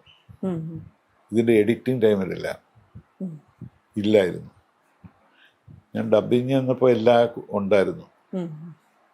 ചിത്രാഞ്ജലിയിൽ ഡബിങ്ങിന് എന്നപ്പോൾ ഉണ്ടായിരുന്നു. പക്ഷേ ഫസ്റ്റ് ഷോയ്ക്ക് ഇതിൽ കാര്യമായിട്ട് വീട്ടുകാരെല്ലാം വിളിച്ച് ഫസ്റ്റ് ഷോ കാണാൻ ചെന്ന് കഴിഞ്ഞപ്പോൾ ഒന്നുമില്ല. അപ്പോൾ പിന്നെ വിളിച്ചിട്ട് ഇന്ന് വരെ അദ്ദേഹത്തെ കിട്ടിയിട്ടില്ല. നമ്മുടെ നാടക വണ്ടി 1.5 മാസം കിടന്നോടി. ട്രൂപ്പിന് ഒരു നാടക വണ്ടി വേണമല്ലോ, ആർട്ടിസ്റ്റിനെ കൊണ്ടുവരാനും വരാനുമല്ല ട്രൂപ്പ്. ഇത്രയെല്ലാം അങ്ങനെ ആത്മാർത്ഥമായിട്ട് സഹകരിച്ചു പോയതാണ്. സിനിമയുടെ എഴുത്തിന് വേണ്ടിയിട്ടും ഒരുപാട് സഹകരിച്ചതല്ലേ? അതെ. ആ രീതിയിലും പേര് വന്നില്ല. ഇല്ല. ഒരു നന്ദി വാക്കെങ്കിലും ഇല്ല, എവിടെയില്ല പേര്. എന്നു മുതലാണ് നാടകങ്ങൾക്കുള്ള ഒരു പ്രാധാന്യം നഷ്ടമായത്? എന്തുകൊണ്ടാണെന്നും ആലോചിച്ചിട്ടുണ്ടോ? ഏതൊരു കലാസൃഷ്ടിക്കുന്ന മാത്രമല്ല, ബിസിനസ്സുകാരനാണെങ്കിലും എല്ലാ കാലവും അയാൾ കയറിക്കൊണ്ടേയിരിക്കുകയല്ല. എന്ന് പറഞ്ഞതുപോലെ ഇപ്പം അന്ന് ഒരു കാലത്ത് ഞാൻ ഈ പറഞ്ഞ കാലഘട്ടത്തിൽ നാടകം മാത്രമേ ഉള്ളായിരുന്നു ആൾക്കാരെ ഒന്ന് എൻ്റർടൈൻ ചെയ്യാൻ. നാടകം എന്ന് പറയുന്നത് സത്യത്തിൽ മനുഷ്യൻ്റെ മുഖത്ത് നോക്കി സത്യം പറയുന്ന കലയാണ് നാടകം. സിനിമാക്കാർക്ക് ക്യാമറയെ നോക്കി സത്യം പറഞ്ഞാൽ മതി. ഇത് മനുഷ്യൻ്റെ മുഖത്ത് നോക്കി സത്യം പറയുന്ന കലയാണ്. അത് സത്യമല്ല എന്നുണ്ടെങ്കിൽ ആ മുഖത്തുനിന്ന് തിരിച്ചിങ്ങോട്ട് വരാൻ പോകുന്നത് എന്താണെന്ന് പറയാൻ പറ്റുകയില്ല. നാടകത്തിനോടിപ്പം ഇപ്പോഴത്തെ ഈ ഉത്സവപ്പറമ്പിലൊക്കെ ആണെന്നുണ്ടെങ്കിൽ കാരണവന്മാർ ചോദിക്കുക, നമുക്കൊരു നാടകം വെച്ചാലോ? വേണ്ട, നമുക്ക് ഗാനമേള മതി, ചെറുപ്പക്കാർ ഗാനമേള മതി, അല്ലെങ്കിൽ നാടൻ പാട്ട്. കൊട്ടാരക്കര ഗണപതി ക്ഷേത്രത്തിൽ ഒരു കാലഘട്ടത്തിൽ 20 നാടകം, 10 ദിവസത്തെ ഉത്സവം. ഇന്നും 10 ദിവസം ഉത്സവമുണ്ട്, ഒരു നാടകം പോലും ഇല്ല. പകരം ഗാനമേള, നാടൻ പാട്ട്, അത് ഫ്യൂഷൻ, അങ്ങനെ ഇങ്ങനെ ഓരോ സാധനം. പണ്ട് ഉത്സവത്തിന് അങ്ങനെയല്ല. സ്ത്രീകളൊക്കെ പറഞ്ഞ് ഞാൻ കേട്ടിട്ടുണ്ട്, അവർ 1 വർഷം കാത്തിരിക്കുകയാണ് സംഘമിത്ര ഒന്ന് വരാൻ വേണ്ടിയിട്ട്. 1 വർഷത്തെ കാത്തിരിപ്പാണ് ആ ഉത്സവപ്പറമ്പിൽ വരുമ്പോൾ. ഇന്ന് ആരും കാത്തിരിക്കുന്നില്ല, ആർക്കും ഒരു കലാപരിപാടിക്ക് വേണ്ടിയും കാത്തിരിക്കുന്നില്ല. നാടകക്കാർക്ക്, സിനിമാക്കാർക്ക് പറ്റും, നാടകക്കാർക്ക് പത്രത്തിൽ പരസ്യം കൊടുക്കാനുള്ള പാങ്ങില്ല. എത്ര ലക്ഷം രൂപ വേണം മനോരമയിലും മാതൃഭൂമിയിലൊക്കെ പരസ്യം ചെയ്യണമെന്നുണ്ടെങ്കിൽ. അപ്പോൾ അതില്ലാത്തത് കാരണം കൊണ്ട് അവർ പരസ്യം കൊടുക്കുകയില്ല. പക്ഷെ അന്ന് ഈ പത്രക്കാർ ആഴ്ചയിൽ ഒരിക്കലും ഒരു നാടക പങ്ക്തി ഉണ്ടായിരുന്നു. നാടകത്തെപ്പറ്റി റിവ്യൂ വരുമായിരുന്നു. ഇതൊക്കെ ഒരു ഭയങ്കരമായ അതായത് മലയാള മനോരമയിലെ ഒരൊറ്റ പരസ്യം കൊണ്ട് ഞാൻ ഞെട്ടിപ്പോയി. അതേസമയം ഞാൻ ഭയങ്കരമായിട്ട് ഞാൻ രക്ഷപ്പെടുകയും ചെയ്ത ഒരു സംഭവം ഉണ്ടായി. ഒരു ദിവസം രാവിലെ ഞാൻ പത്രം എടുത്ത് ഞാൻ നോക്കുമ്പോൾ ഒരു വലിയ അക്ഷരത്തിൽ കന്യാകുമാരിയിൽ ഒരു കടങ്കഥ, ഒരു നീല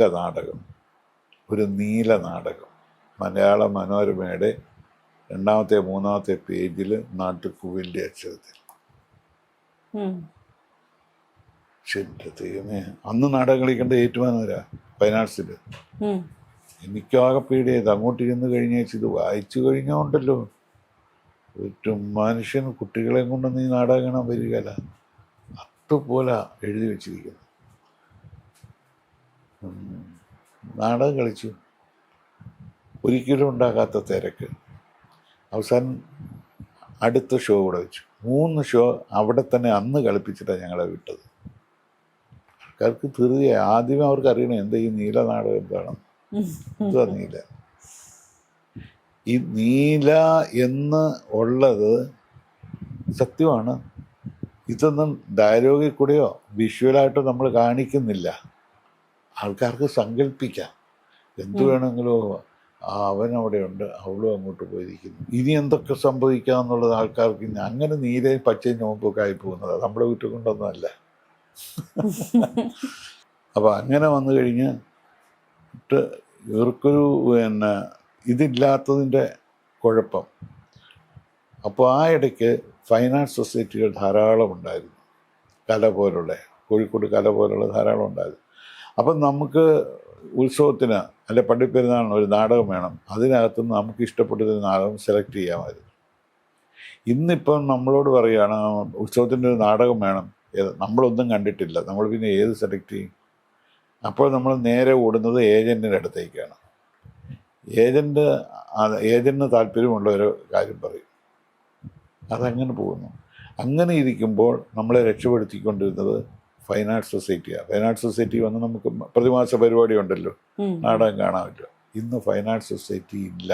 അപ്പോഴത്തെ ഒരു പുതിയ സാത്താൻ വന്നിരിക്കുന്നു, നാടകമേള, നാടക മത്സരം. നാടകമേളയ്ക്കും നാടകം കളിക്കും, വന്ന് കളിച്ചിട്ട് പൊക്കോണം. പിന്നെ ചിലപ്പം 10 രൂപ കൊടുക്കും, ചിലർ ഒരു 20,000 രൂപ കൊടുക്കും. ആർട്ടിസ്റ്റുകൾ പാവങ്ങൾ 500 രൂപയ്ക്കും 1000 രൂപയ്ക്കും കളിച്ചോണം. അപ്പോൾ അതുകൊണ്ട് വേറൊരു ദുരന്തം ഉണ്ടായി. അതവിടെ കഴിഞ്ഞ ദിവസം മേളയ്ക്ക് വന്നതല്ല, അത് നമുക്ക് വേണ്ട, വേറെ മേള വരാത്ത നാടകം നോക്കാമെന്നായി. അപ്പം എങ്ങനെ പോയാലും എന്നാൽ ഈ പറയുന്ന ഗാനമേളയ്ക്കോ നാടൻ പാട്ടിനോ ഒന്നും ഒരു മേളയില്ല. അവർ ഇഷ്ടം പോലെ പരിപാടി നടക്കുന്നുണ്ട്. നമ്മൾ ചോദിക്കാൻ പറയുന്നത്, നമ്മൾ മേള കളിച്ചാൽ മാത്രമേ 10 പേര് അറിയുള്ളൂ നമുക്ക് നാടകം കിട്ടുള്ളൂ എന്ന്. മേള കളിച്ചാൽ വരുന്ന ദുരന്തം ഇതാണ്. ഇത് കണ്ടതാണല്ലോ, ഞങ്ങൾ ഓഡിറ്റോറിയത്തിൽ നിന്ന് സുഖമായിട്ട് കണ്ടതാണ്. ഇനിയിപ്പോൾ വേറെ ഏതെങ്കിലും നിൽക്കുക. അപ്പോൾ നിങ്ങളവിടെ പിന്നെ മേളയ്ക്ക് കൊടുത്ത കാശാണ് അവർ മനസ്സിൽ കാണുന്നത്. നിങ്ങളവിടെ 20,000 രൂപയ്ക്കല്ലേ കളിച്ചത്? അപ്പോൾ അതിന് ബാർഗൈനിങ് ഒന്നും പറയണ്ട. വേറൊരു വലിയൊരു ഇഷ്യൂ എന്താണെന്ന് വെച്ചാൽ 10 മണിക്ക് കലാപരിപാടികൾ നിർത്തിക്കണം. അത് കേട്ടാ? അതായത് 10 മണിയായി കഴിയുമ്പോഴത്തേനും യാതൊരു ദക്ഷിണയില്ല, ആരുടെ നാടകക്കാരനോ എന്നൊക്കെ പറഞ്ഞുകൊണ്ടാണ് പോലീസുകാർ വന്നിട്ട് ഫീസ് ഊരിക്കൊണ്ട് പോകുന്നത്. അപ്പോൾ അതുകൊണ്ട് ഇത് പേടിച്ചിട്ട് ഉത്സവക്കാരെന്ത് ചെയ്യും? നമുക്ക് നാടകമൊന്നും വേണ്ട, നമുക്ക് എല്ലാ നാടൻ പാട്ടൊക്കെ അവർ പാടി ഏത് സമയത്തും നിർത്താമല്ലേ, വലിയ കാശും വേണ്ട, പിന്നെ സ്റ്റേജും വേണ്ട. ഇതിപ്പോൾ സ്റ്റേജ് കിട്ടാൻ കാശുണ്ടാക്കണം. മറ്റേ അവർക്ക് ഗ്രൗണ്ട് കൊടുത്താൽ മതി, അവർ പാട്ടും പാടി പൊക്കോളും. ഇപ്പം നാടകം ചെയ്യുന്നുണ്ടോ? ഏതെങ്കിലും പുതിയ നാടകം? ഇപ്പം കളിച്ചുകൊണ്ടിരിക്കുന്ന നാടകം ഇരട്ട നഗരം. പേര് കേൾക്കുമ്പോൾ പലർക്കും സംശയം, ഈ ട്വിൻ സിറ്റി എന്ന് പറഞ്ഞ ഇരട്ട നഗരം. നഗരത്തിനും മനുഷ്യർക്കും 2 മുഖമാണ്. രാത്രി കാണുന്ന നഗരമല്ല പകല് കാണുന്നത്. പകലും രാത്രിയിലും നഗരത്തിൻ്റെ മുഖം മാറിയിരിക്കും. മനുഷ്യനും അതുപോലെ തന്നെയാണ്, ഇരട്ട മുഖമുണ്ട്. ഇരട്ട നഗരം. ഈ നഗരത്തിൻ്റെ പ്രൗഢിയിലും ആഘോഷങ്ങളിലും ബഹളത്തിലും നടക്കുന്ന പല സംഭവങ്ങളും ആരും അറിയുന്നില്ല. വളരെ ആർക്കും അറിയാത്ത ഭയങ്കര ഒരു പ്രസക്തിയുള്ള ഒരു പ്രശ്നം ആണ് നമ്മൾ ഇതിനകത്തൂടെ ഉന്നയിക്കുന്നത്. സാത്താൻ വർഷിപ്പ് എന്ന് കേട്ടിട്ടുണ്ടോ? ആരും അറിയുന്നില്ല. ഇതിനകത്ത് എഞ്ചിനീയർമാരും ഡോക്ടർമാരും വക്കീലന്മാരും വേണ്ട സമൂഹത്തിലെ സമുന്നതരും ഉന്നതന്മാരുമൊക്കെ. ഞാൻ ആദ്യം ഒരു കാര്യം പറഞ്ഞു, മലയാള ഭാഷയുടെ ജനയിതാവിന് അറിഞ്ഞോ അറിയാതെ ഒരു അബദ്ധം പറ്റി എന്നും പറഞ്ഞതുപോലെ വലിയ വലിയ ആൾക്കാരെല്ലാം ഉൾപ്പെടുന്ന ഒരു വലിയ ശ്രേണിയുണ്ട്, സാത്താൻ വർഷിപ്പ് എന്ന് പറഞ്ഞിട്ട്. അതെവിടെ എങ്ങനെയെന്ന് ചോദിച്ചാൽ കാണിച്ചു തരാം. ഈ കടവന്തറയിൽ ലോട്ടറി വിട്ടുകൊണ്ടിരുന്ന 2 പെണ്ണുങ്ങളെ കൊണ്ടുപോയി ചെങ്ങന്നൂർ കൊണ്ടുപോയി നരബലി നടത്തി. അതിതാണ്. 6 വർഷമായിട്ട് അമേരിക്കയിൽ നിന്ന് വന്ന ഒരു ചെറുക്കൻ പൂജപ്പുര സെൻട്രൽ ജയിലിൽ കിടക്കുന്നു. അവനവൻ്റെ അച്ഛനെയും അമ്മയും പെങ്ങളെയും സഹോദരന്മാരെയും എല്ലാവരെയും കഴുത്തറുത്താൻ കൊന്നു. ഭയങ്കര വിദ്യാഭ്യാസമുള്ളവനാണ്. കൊന്നിട്ട് കാരണം സാത്താൻ ഇങ്ങനെ ഓതുകയാണ്, അത് ചെയ്തോ ഇത് ചെയ്തോ. ഇതൊക്കെ ദൈവത്തെപ്പോലെ നിയന്ത്രിക്കാൻ കഴിവുള്ള അവരുടെ ആ നെഗറ്റീവ് എനർജി ഉണ്ട് ഇതിന് എന്നും പറഞ്ഞാണ് നിൽക്കുന്നത്. ആ ഒരു സംഭവം ആണ് ഇതിനകത്ത് പ്രധാനമായിട്ട് കൊണ്ടുവന്നിരിക്കുന്നത്. അതിനിറങ്ങി പുറപ്പെട്ട ഒരു പെൺകുട്ടി ഒരു ചാനലിൻ്റെ മറവിലാണ് ചെയ്തുകൊണ്ടിരിക്കുന്നത്. അവിടെ വർക്ക് ചെയ്യുന്ന ഒരു പെൺകുട്ടി ഇതിനു വേണ്ടി ഇറങ്ങി പുറപ്പെട്ടു. പക്ഷേ ഇത് വലിയ ആൾക്കാർ അവളെ കൊന്നു കളഞ്ഞു. ഓവർഡോസ് പെത്തഡിൻ ഇഞ്ചക്ട് ചെയ്ത് ഇവളെ കൊന്നു കളഞ്ഞിട്ട് പുറത്ത് കേസ് എങ്ങനെ വന്നെന്ന് ചോദിച്ചിട്ടുണ്ടെങ്കിൽ അവൾ പെത്തഡിൻ ഇഞ്ചക്ട് ചെയ്ത് ആത്മഹത്യ ചെയ്തു, കടലിലേക്ക് എടുത്തിയായി. അങ്ങനെ ഈ കാലഘട്ടത്തിന് വളരെ വളരെ അത്യാവശ്യമുള്ള ഒരു സബ്ജക്റ്റാണ് ഈ നാടകത്തിൻ്റെത്. പക്ഷേ PR വർക്കില്ല. കാലം മാറി, ഇതിനകത്തെ കാര്യങ്ങളൊക്കെ മാറിയത് നമ്മൾ അറിഞ്ഞില്ല. അല്ലെങ്കിൽ നമ്മൾ പഴയ ആൾക്കാരല്ലേ, ഇന്നും പെട്ടെന്ന് ഇപ്പോഴത്തെ പുതിയ എന്തെങ്കിലും ഒരു കാര്യം പറഞ്ഞുണ്ടല്ലോ, പെട്ടെന്ന് ഇച്ചിരി ബുദ്ധിമുട്ടാകും നമുക്കൊക്കെ. നിങ്ങളൊക്കെ പിന്നെ ആ വാക്കുകളൊക്കെ പറഞ്ഞാലേ അറിയത്തുള്ളൂ. ഇരട്ട നഗരം. ഈ എറണാകുളത്തിന് അപ്പുറത്തോട്ട് ഒരു നാടകം പോലും കളിക്കാൻ പറ്റിയിട്ടില്ല. അപ്പൊ ഇപ്പം ഈ നാടകം എവിടെയൊക്കെയാ അവതരിപ്പിക്കുന്നത്? ഇനിയിപ്പോൾ നാളെയല്ല, മറ്റേ 28-ാം തീയതി നാടകമുണ്ട്. ഇത് വർക്കല ഒരു ക്ഷേത്രത്തിലാണ്. അത് കഴിഞ്ഞ് 4-ാം തീയതി തിരുവല്ല, പിന്നെ 24-ാം തീയതി കൊല്ലം. മെയ് 31 തീർന്നില്ല. ആ സീസൺ അല്ല, നമ്മുടെ എഗ്രിമെൻ്റ് കാലാവധി തീർന്നു. അപ്പം മെയ് 31 ശേഷം മഴക്കാലവും പുതിയ ആൾക്കാർ പുതിയ നാടകം പഠിക്കുന്നു. റിഹേഴ്സലിൻ്റെ സമയമാണ്. പഴയ നാടകം ആൾക്കാരൊക്കെ ചേഞ്ച് വരും, മാറ്റി പഠിക്കുന്നു. അപ്പോൾ അങ്ങനെ റിഹേഴ്സലിൻ്റെ ഒരു സമയമാണ് ഇനി ജൂൺ 1-ാം തീയതി മുതൽ ഉള്ളത്. നാടകസമിതി നടത്തുക എന്നുള്ളതാണ്. നാടകം അഭിനയിക്കുന്ന നല്ല സുഖമാണ്, സംവിധാനം ചെയ്യുന്ന നല്ല സുഖമാണ്. പക്ഷെ നാടകസമിതിയുടെ ഉടമസ്ഥനാകുക എന്ന് പറയുന്നത് ചെയ്ത പാപങ്ങൾ മുഴുവൻ ഈ ലോകത്ത് വെച്ച് തീർത്തിട്ടേ പോകുള്ളൂ.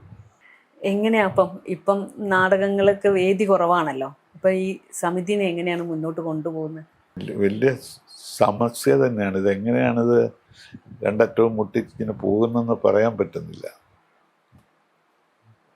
ഈ വെളിച്ചമെന്ന് കരുതി പറന്നെടുക്കുന്ന ഈയമ്പാറ്റകളെ പോലെ ഇത് എത്ര ദാരിദ്ര്യം പിടിച്ചതാണെന്ന് അറിഞ്ഞാലും, എത്ര രൂപ നഷ്ടമാണെന്ന് അറിഞ്ഞാലും പിന്നെയും എന്തേലും പുതിയ സമിതി അടുത്ത വർഷം ഇറങ്ങാനിരിക്കുന്നത്. അപ്പം ഞാൻ പറഞ്ഞില്ലേ, ഇപ്പം ഇതിൻ്റെ ചിറകരിഞ്ഞു പോകുമെങ്കിലും പിന്നെയും വന്നുകൊണ്ടിരിക്കുകയല്ലേ. വെളിച്ചമെന്നും കരുതി പറന്നെടുത്ത് തീയിൽ വീണ പോലെ ഞാൻ ക്ഷുഭിത യൗവനങ്ങൾ എന്ന് ഒരു നാടകത്തിൽ പറഞ്ഞിട്ടുണ്ട്. അപ്പോൾ അതുപോലെ ഇവിടെ പോകല്ലേ എന്ന് പറഞ്ഞാലും പിന്നെ ഇതിനകത്തോട്ട് പോകും, ചാടും. പക്ഷേ ഒരു മാറ്റം ഉണ്ടാകും. അമേരിക്കയിൽ പോയപ്പോൾ ഇവിടെ ഒരു അച്ഛനുണ്ടായിരുന്നു. അദ്ദേഹത്തിന് ഞാൻ അവിടെ ഡാലസിൽ വെച്ച് കണ്ടു. വലിയ നാടകം എഴുത്തുകാരനൊക്കെ ആയിരുന്നു. അപ്പോൾ ഇങ്ങനെ പുള്ളി പറയാണ്, പുള്ളി അവിടെ ഒരു നാടകം കാണാൻ പോയി.